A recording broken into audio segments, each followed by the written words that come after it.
Thank you very much. Sometimes used to make fun of me. That is why are you single? What's your problem? Go and look for a queen now. Eventually, I got another queen. By force, by fire. Sometimes say, you're always going around with this queen. The queen left me. To the glory of God, God now blessed me with 7 more. Have I not tried? Sometimes you want me to continue. Oh, please let me warn him. Please, you can be seated. Please, can you let me give them a sounding round of applause?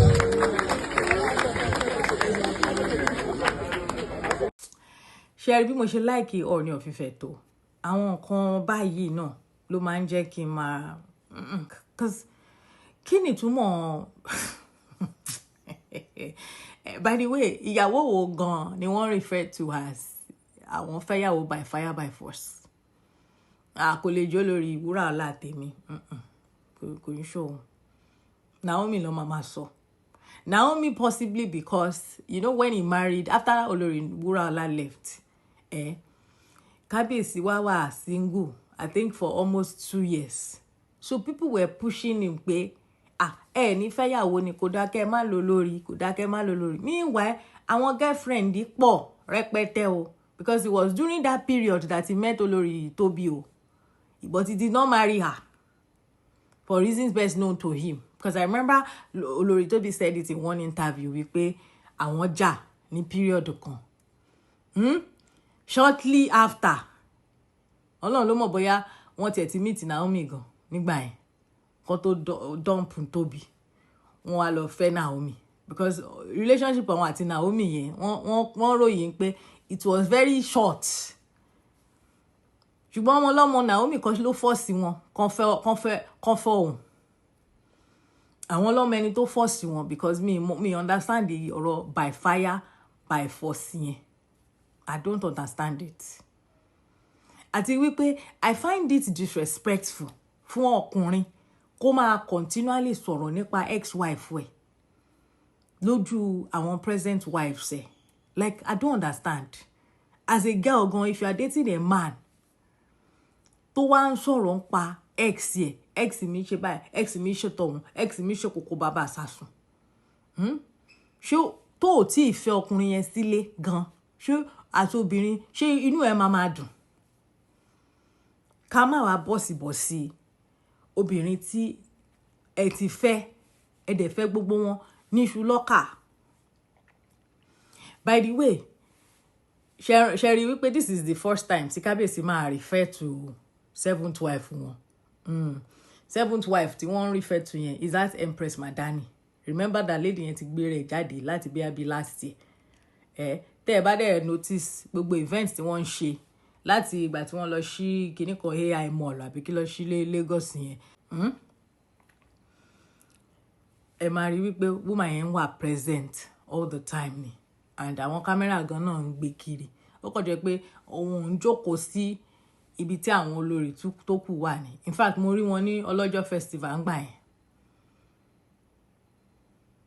So anyway, ìyẹn jẹ́ bó ṣe jẹ́ because àwọn Gen Z fans of Naomi, àwọn yẹn wọ́n dìlú dára wọn wípé Naomi ni 7th wife tó ń refer to. So táwa ni ex-wife tí wọ́n refer to. You think it's Olori Wuraola? No, now. He wasn't referring to Olori Wuraola because Olori Wuraola made a clean break. But unfortunately, because fortunately ni pé ọmọ wà láàrin wọn. So Naomi ò lè make a clean break. It's not her fault. Unfortunately,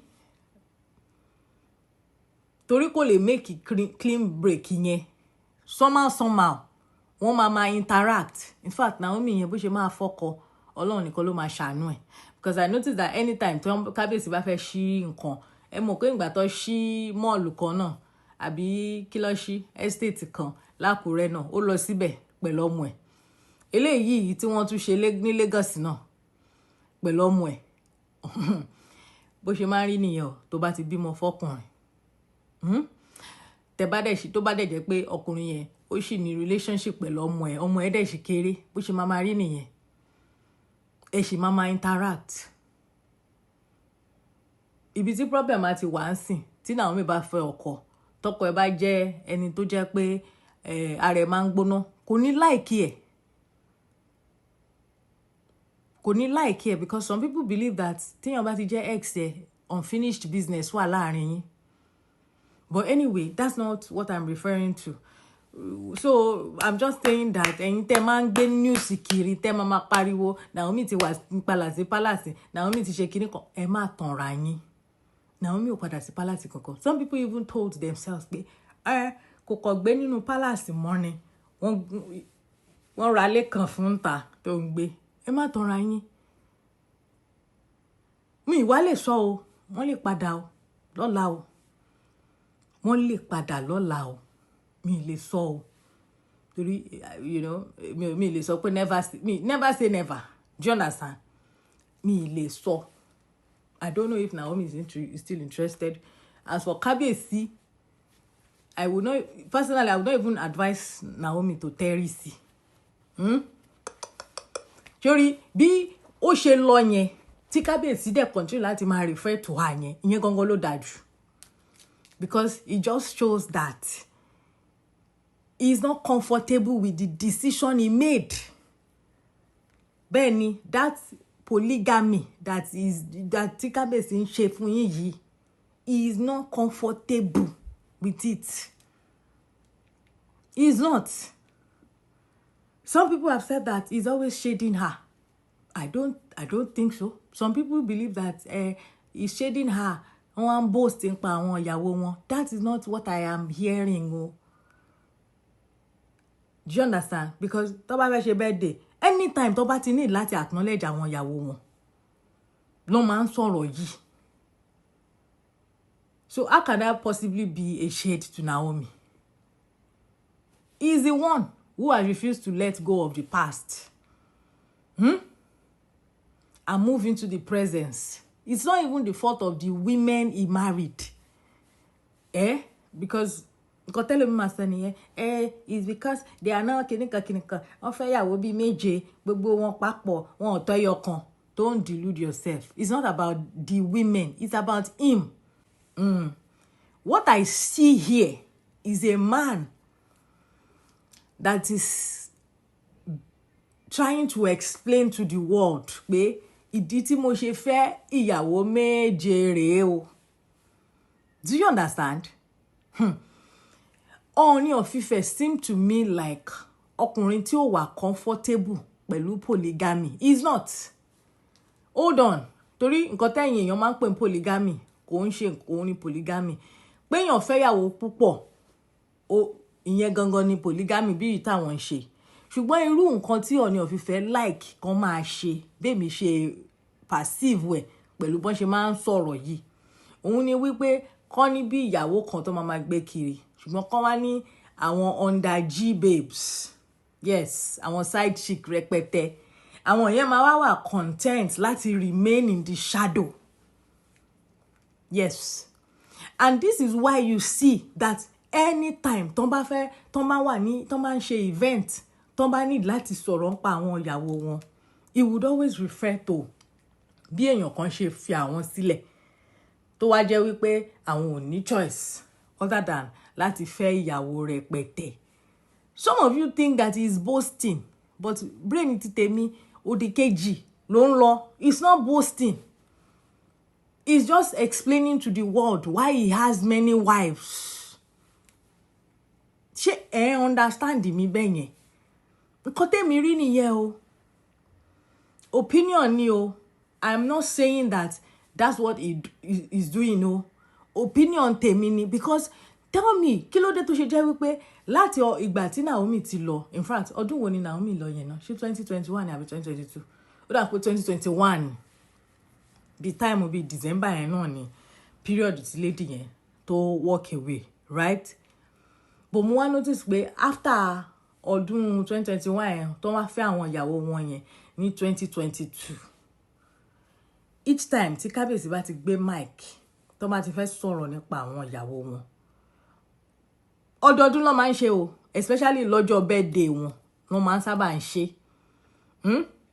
Wọ́n wá máa sọ nípa bí èèyàn kan ṣe fi àwọn sílẹ̀, bó ṣe dump àwọn, bó ṣe serve àwọn ní breakfast táwọn wá ń fẹ́ àwọn ìyàwó púpọ̀.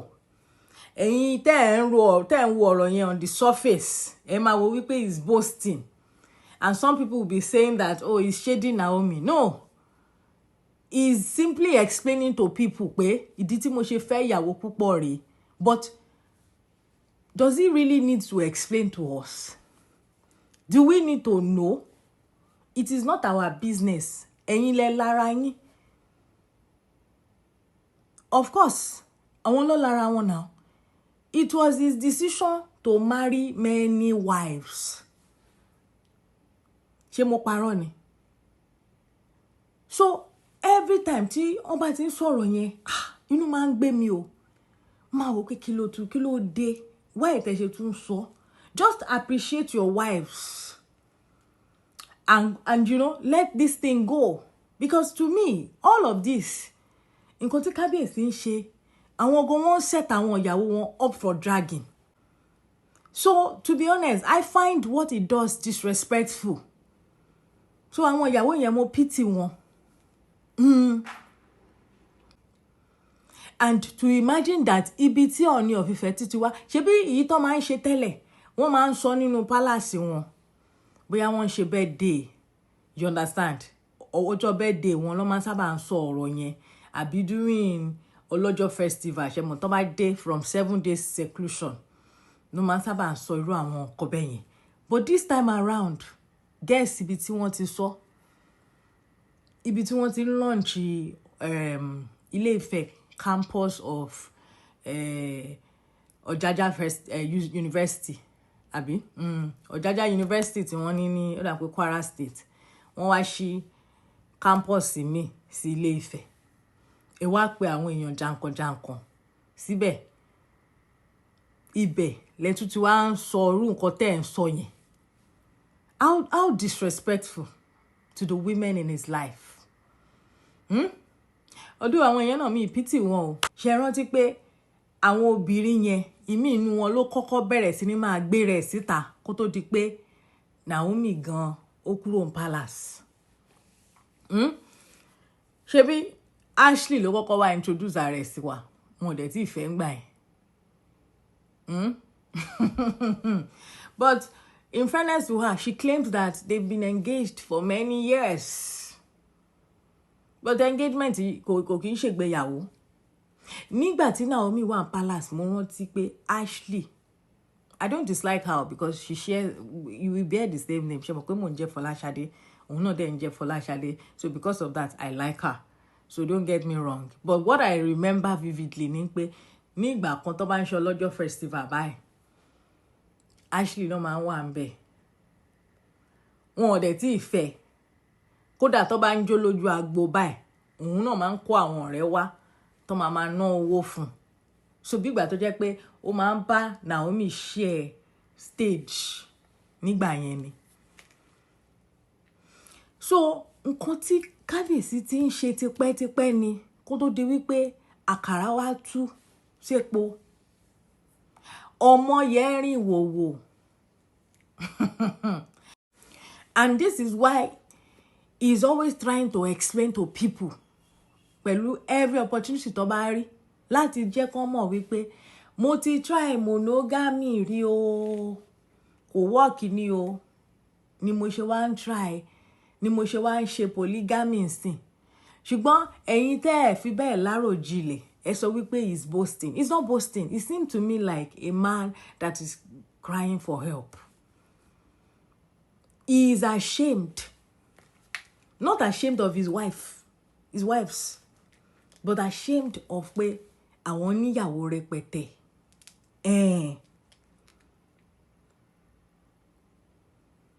Modern times la wà. Forget about gbogbo àwọn ọkẹ́ ìyẹn lè ṣe polygamy. African culture ni kò tẹ ìyẹn ẹ tẹ̀ jẹ́ ká gbé yẹn tì sẹ́gbẹ̀ẹ́ náà. Bóyá African culture ni or not. I don't even want to argue about that now. The truth is téèyàn bá tẹ̀ yìí níyàwó méjì, fine. But pé bó ṣe wá kó àwọn ìyàwó bó ṣe pọ̀ rẹpẹtẹ yẹn. As a modern man tó wà educated, bá àti jọba. There is something in the man tó máa sọ fún wípé no, this is not okay. Ṣé ẹ̀yin ò mọ àìmọye àwọn married men tó jẹ́ pé wọn ò fẹ́ yàwó jù kan lọ ṣùgbọ́n wọ́n like obìnrin jọ̀bọ lọ. Wọ́n dẹ̀ máa sọ fún àwọn obìnrin yẹn pé mi ní fẹ́ yàwó méjì o. Wọ́n máa exchange wọn ni wọ́n máa pààrọ̀ wọn. Obìnrin mi tó ti wà married for 10 years. Tán bá sọ fún the number of women tí ọkọ ẹ̀ ti date within those 10 years ó máa gbárí mọ́ ni. Kò dẹ̀ ní gbé wọn wọlé.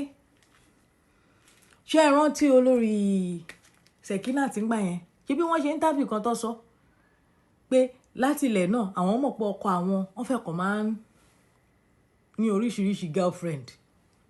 But she wasn't bothered at the time because she felt like bó ṣe máa ń ṣe náà nìyẹn. Á kúkú padà wálé bá mi. Kó tó di pé ọkọ wọn ṣe é débi pé ó fẹ́ second wife and it became difficult for her to accept it. Anyway, ẹ jẹ́ ká gbé ọ̀rọ̀ àwọn yẹn tì. Nǹkan tí mo kàn ń sọ ni pé most ọkùnrin polygamy tẹ́ ẹ̀ ń sọ yìí ó máa ń tì wọ́n lójú. Wọn ò lè ṣe déédéé láàrin wọn. Àgàgà àwọn ọkùnrin tó yẹ pé wọn ò dàgbà tán ti ju bí 50 lọ yẹn downwards. Àwọn tó máa ń wà comfortable kan máa kóyàwó kiri bí àwọn bàbá 70, 80 because generation tí wọn ó tún ti yàtọ̀. Tí mo pé the late Aláàfin of Ọ̀yọ́ àwọn ò rí bí nǹkan burúkú láti máa kóyàwó kiri tó lẹ́lẹ́ ṣe máa rí pé tí Aláàfin of Ọ̀yọ́ bá ń jáde ńgbà yẹn àwọn ìyàwó wọn gbogbo máa wà ń kó wọn á jọ jókòó. He was not ashamed. Baba was not ashamed. He was proud of it because generation wọn ni. Ṣé bàbá Aláàfin tó tẹ̀jẹ́ pé kí wọ́n tó ascend the throne lọ ni wọ́n ti níyàwó bíi 3 tẹ́lẹ̀. So ta ló máa wà surprised pé wọ́n wá fẹ́ more wives. So for him, it was not royalty that made him decide to marry many wives. It was a decision he consciously took because wọ́n gbàgbọ́ nínú ẹ̀ ni. Ẹ wò mo ti fẹ́ máa digress ọ̀rọ̀ Ooni of Ife ni mo ṣe ń sọ. I mean, he's just a typical man. Many of àwọn ọkùnrin, they are not in love with any woman o. Especially àwọn ọkùnrin tó bá ń kó obìnrin báyìí. Ara wọn ni wọ́n love and they want to be worshipped. Wọ́n fẹ́ káwọn obìnrin kan rọ̀gbà yín wọn ká. Káwọn kan máa ṣe nǹkan tó wù wọ́n. Kóbìnrin yẹn dẹ̀ máa gbà á. So wọ́n fẹ́ kó wá di wípé tí àwọn bá tó bá jẹ́ pé àwọn obìnrin yẹn ti sú àwọn ni káwọn discard ẹ̀. But the moment tí obìnrin bá take a step láti sọ wípé no, I can't take this anymore, kó wá jẹ́ pé òun ló jáwèé fún ẹ, ó ti hurt pride wọn nìyẹn. Nǹkan tí Naomi ṣe nìyẹn. And this is why he keeps talking about her. The fact that ó wá sórí social media láti wá publicly divorce wọn. Ṣé rántí pé in the case of former Olórí Wúràọlá, ìyẹn ò jáde láti wá sọ fún wa o pé òun ti divorce Ooni of Ife o. It wasn't until Ooni of Ife married Naomi that she wrote something about it. And people still came for her. Okay? In fact, kò ń ṣe wípé Olórí Wúràọlá yẹn náà ò fẹ́ sọ̀rọ̀ o. Because after tí wọ́n break up yẹn pẹ̀lú gbogbo rumor tó wà ń bẹ̀, àwọn kan sọ pé àwọn yèyé 3 àwọn ni wọ́n lé dànù. Àwọn kan sọ wípé kò lè bímọ. You know, people they said all sorts of things about Olórí Wúràọlá. Olórí Wúràọlá wá lọ grant interview pẹ̀lú Uncle Dele Momodu. But mi mọ àwọn tí wọ́n prevail on Uncle Dele Momodu pé come and post the interview. So that interview did not see the light of the day till eni tá ń sọ̀rọ̀ yìí.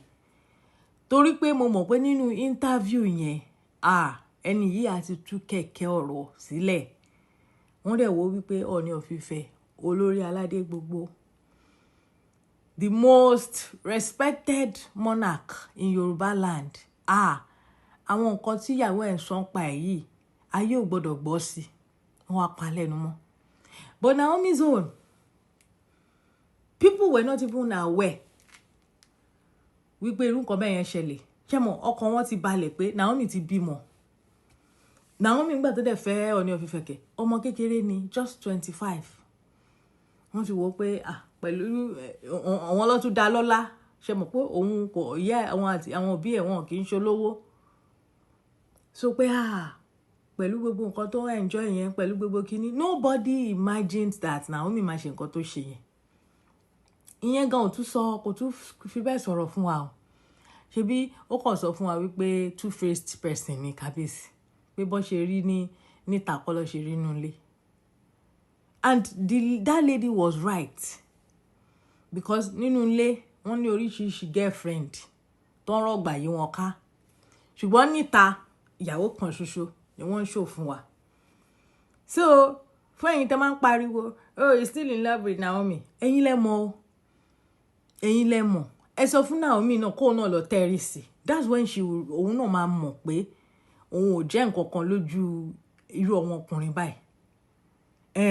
Ìgbà yẹn ló máa mọ̀. Lóòótọ́ ọkùnrin tó bá fẹ́ yàwó púpọ̀ ó máa ní favourite.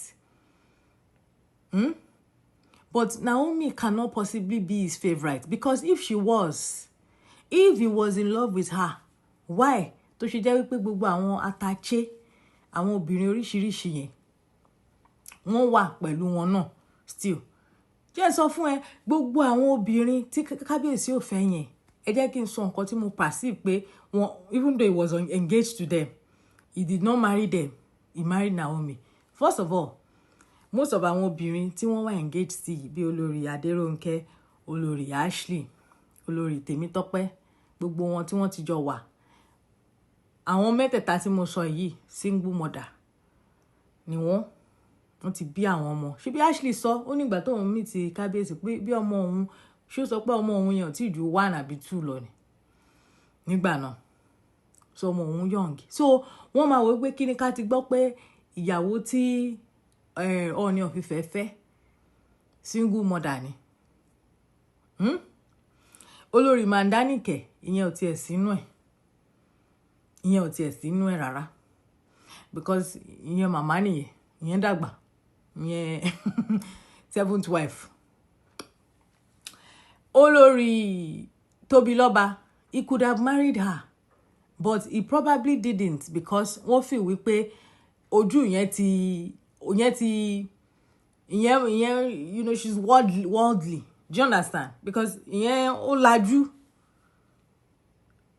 Wọ́n ò lè fẹ́ ni tó lajú. Sharon ẹ mọ̀ pé olórí Wúràọlá ìyẹn náà lajú. Ìyẹn tẹ̀ ti fọ́kọ rí kò bímọ rí ni. So wọ́n rí olórí Tóbilọ́ba náà bí pé òun náà ti lajú. Possibly bóyá ti fẹ́ 1 or 2 society people náà. So àwọn pé no àti fẹ́ lọ sí route yẹn because after tí olórí Wúràọlá lọ ni wọ́n meet olórí Tóbilọ́ba. He could have married her and I think the marriage would have been good because guy yẹn like Ooni of Ife gan. Lady yẹn ó like wọn gan. Mi wá mọ̀ bóyá àwọn náà like equally. But later ṣe rí olórí Mariam yẹn later after tó ti marry Naomi ni wọ́n meet olórí Mariam. Mariam is one of àwọn ìyàwó Ooni of Ife. In fact, Mariam àti olórí Elizabeth Ọpẹ́yẹmí àwọn méjèèjì yẹn ló jẹ́ wípé lẹ́yìn tí wọ́n ti fẹ́ Naomi ni wọ́n pàdé wọn. Confirm ni mo sọ fún yín yẹn. Naomi yẹn he married her because ó wà religious. Wọ́n wo Naomi yẹn bí pé ọmọ kékeré ni possibly kò tí mọ ọkùnrin rí. Ọ̀dọ̀ ọ̀rọ̀ pé kò mọ ọkùnrin rí yẹn ìyá Esabod later sọ fún wa wípé ó mọ ọkùnrin pé in fact pé wọ́n rò pé kò mọ ọkùnrin rí yẹn gan ló fa kwanta láàrin wọn. That's what ìyá Esabod said in one video she did. I even saw the video. Mo rí recently she was saying that wọ́n rò pé wọ́n ti já ìbálẹ̀ Naomi because ó wà very religious. Pé ìgbà tí wọ́n wá gbé wọlé wọ́n wá realize pé ọmọ ọ̀bọ̀mọ́ ń lé o pé ìgbà yẹn ni kábíyèsí wà wò pé so ọmọdé yìí tó sọ pé òun báyìí lòun so bẹ́ẹ̀ kọ́ ló ṣe jẹ́. Do you according to what she said o but you know she didn't even say it as if pé bóyá kìíní mi ìwà mọ̀ bóyá Naomi ó sọ fún wọn pé òun ìbálẹ̀ òun ṣì wà intact àbí kábíyèsí ló assume because she is religious. She understand? Nígbà tó dẹ̀ jẹ́ pé wọ́n ní ọmọ tó ti ní ìpè láti bí ọmọ ọdún mélòó lọ ní Naomi ti ní ìpè. So kábíyèsí lè assume pé wọn ti já ìbálẹ̀ ẹ̀.